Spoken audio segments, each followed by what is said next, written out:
Bonjour à tous, c'est Olivier Lambert. Je suis présentement en direct du bunker de Québec et j'ai quelque chose de super cool à vous présenter. Mais avant, vous allez remarquer à une chose, il faut que j'adresse l'éléphant dans la pièce. Je suis rendu avec des lunettes. Oh my God!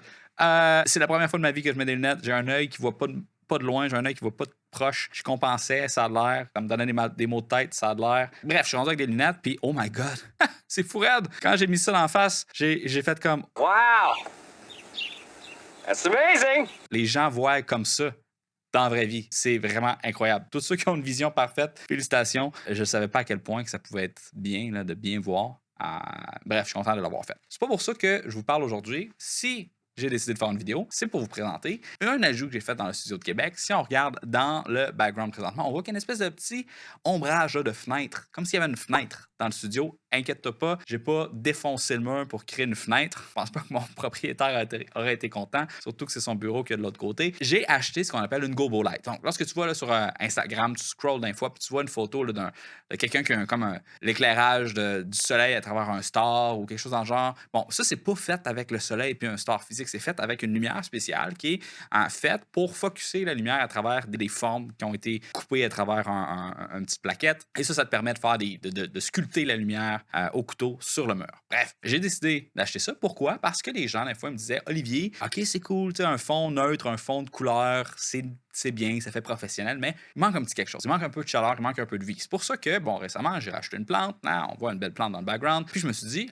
une petite lumière gobo, ça pourrait être intéressant. Pourquoi? Parce que autant la plante que la lumière, c'est facile de l'activer puis de la désactiver. Je veux pas imposer quoi que ce soit à mes membres. Je veux que ce soit facile pour eux d'être capables de décider de ce qu'ils veulent avoir comme shot, comme portrait, comme cadre, comme image, comme look, sans que ce soit difficile et sans que ce soit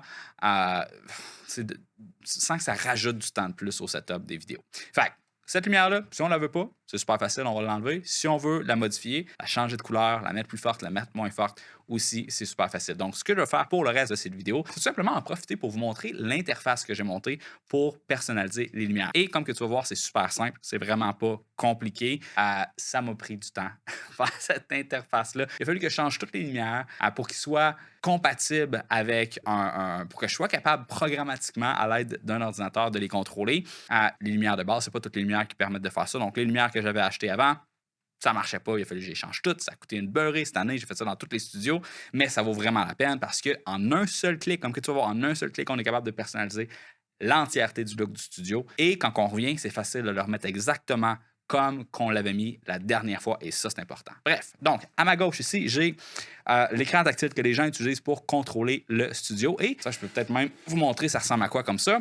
Bien sûr, je vais le mettre en overlay par-dessus l'écran pour que vous soyez capable de suivre en même temps qu'est-ce que je fais. Donc, quand on commence, on se fait accueillir par cette interface-là, qui est tout simplement en haut, on a des presets. Donc, ouvrir le studio, ça va activer le studio dans la configuration qui se trouve présentement. Donc, quand tu rentres dans le studio, ça ressemblait exactement à ça. Ensuite, ça, on a podcast. Donc, quand on clique dessus, on voit que toutes les lumières se sont ajustées. Regardez la différence.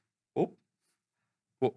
Et ce que ça a fait, bien sûr, c'est que ça a égalisé les deux lumières du haut. Donc, la lumière de gauche, la lumière de droite sont à la même force, ce qui fait en sorte que les deux personnes vont être. Il y a pas l'invité ou l'autre ne va pas être plus lumineux que l'autre. OK? Donc, ça, c'est quelque chose qu'il fallait faire avant. Il fallait manuellement ajuster chacune des lumières. Et parfois, les gens l'oubliaient. Ça me dérangeait. Je regardais les podcasts de mes clients, puis Colin, je le voyais, c'était subtil. OK, moi, je suis perfectionniste, donc c'est sûr que la moindre petite affaire, je vais le remarquer. Mais si je suis capable de faire en sorte que mes clients aient pas d'enlever une affaire qu'il faut qu'on se rappelle quand on s'en va au studio à faire, c'est sûr à 100% que même s'il faut que je me casse le cul, je vais le faire. Bref, on continue. On a un autre preset ici où c'est marqué dramatique. Et comme qu'on peut voir, ça augmente le contraste. Ça fait en sorte qu'il y a une lumière qui est beaucoup plus forte que l'autre, ce qui rajoute là, des ombres dans le visage, ce qui vient sculpter, donner un look 3D. Parce que, bien sûr, une image est en 2D, hein, donc il faut rajouter la profondeur à l'aide des lumières. C'est à ça que ça sert. Par exemple, si je prends la backlight que j'ai derrière moi, puis que je la désactive, on voit que je viens me fondre dans le background et c'est vraiment moins beau que quand que je l'active, ça va venir me décoller. Voilà, comme ça. Fait que, veux pas, là, en vidéo, la chose la plus importante, c'est vraiment l'éclairage. Souvent, tu peux avoir la meilleure caméra du monde si tu éclaires ton sujet puis si tu éclaires ta scène comme de la merde puis que tu portes pas attention au type d'éclairage que tu prends, puis au placement, à la façon que tu modifies ton éclairage, c'est sûr que tu vas pas avoir un résultat qui est optimal. Puis souvent, les gens, quand ils viennent dans mon studio, font comme Oh my God, comment ça, c'est beau comme ça? Est-ce que c'est les caméras que tu utilises? La réponse est oui, OK, les caméras c'est des bonnes caméras, c'est des bons sensors. Mais la réalité, c'est que c'est vraiment l'éclairage qui vient faire toute la différence. Bref, on retourne à notre fameuse Gobo Light. Si je m'en vais dans mon interface, j'ai rajouté une nouvelle entrée. Où est-ce que c'est marqué Gobo? Tout simplement, on est capable d'augmenter l'intensité comme ça, de changer la couleur comme ça et de jouer avec la saturation comme ça pour faire en sorte que ce soit en couleur, pas en couleur et qu'on soit capable de décider de la couleur. Donc, il y a différentes approches qu'on peut avoir. On peut utiliser des couleurs qui sont adjacentes sur le cercle chromatique, comme présentement, là, c'est mauve et rouge. On peut prendre quelque chose qui est un petit peu plus drastique, du contraste de couleurs qui sont à l'opposé. Donc là, ça, c'est rouge et bleu. Ça va donner des looks qui sont différents. On peut y aller subtilement ou on peut y aller moins subtilement. C'est vraiment à la préférence des gens. Et ce qui est intéressant avec le studio, c'est que si jamais on n'est pas satisfait, on modifie les choses, puis on se rend compte que, oh my God, on n'est pas capable de faire un set qui est beau, comme là, présentement, c'est un peu intense, et qu'on aimerait ça recommencer au début, on fait juste cliquer sur le preset et ça va tout reconfigurer le studio au grand complet comme que moi je l'ai enregistré, comme que moi j'ai fait le preset. Et bien sûr, lorsqu'on est satisfait, moi je fais juste dire à mes clients dans le fond de prendre une photo avec leur téléphone de leur configuration, comme ça quand ils reviennent, ça prend 2 secondes, ils font juste re-rentrer les mêmes chiffres puis ça donne la même chose à chaque fois. Bref, j'aimerais savoir, qu'est-ce que tu en penses? Est-ce que tu trouves que ça vaut la peine? Est-ce qu'il faudrait que je mette ça dans chacun de mes studios? C'est pas gratuit, ça coûte quand même cher, c'est 1000$ cette lumière-là.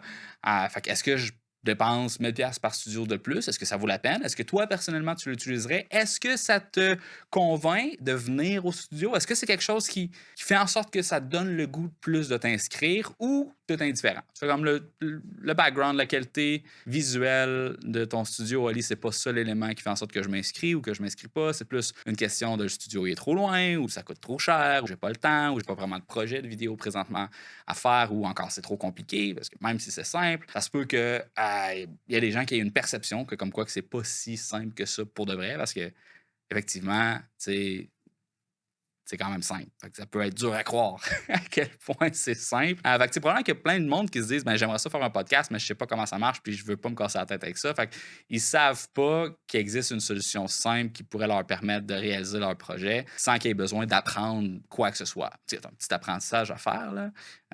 Tu rentres, tu charges le preset, tu appuies sur enregistrer, tu places tes caméras, tu ajustes l'éclairage. Mais tu sais, c'est très, très simple. Fait que j'aimerais savoir qu'est-ce que tu en penses. Et puis, dis ça dans les commentaires. Si jamais tu connais quelqu'un qui serait peut-être intéressé par les studios, assure-toi de le mentionner. Tu sais, dis Hey, Steve, check ça. Ça pourrait être nice. Va te faire un petit podcast. Why not? Donc, sur ce, je vais enregistrer mes vidéos de formation. J'ai d'autres choses à faire aujourd'hui. Je suis en train de travailler sur ma formation sur Zapier, l'automation, l'intelligence artificielle. Regardez ça sur La Tranchée, suivez le projet. Vous pouvez aller vous inscrire à la liste d'attente, by the way. Vous devez juste aller sur La Tranchée /formation, automation et intelligence artificielle. Il y a une belle liste d'attente. Je vais vous contacter lorsque cette formation-là va être prête. Fait que je m'en vais faire ça. Puis, passez une belle soirée, belle journée, peu importe quand est-ce que vous écoutez ça. Bon week-end, bonne semaine, peu importe. Puis on se revoit un moment donné. J'attends de regarder vos commentaires.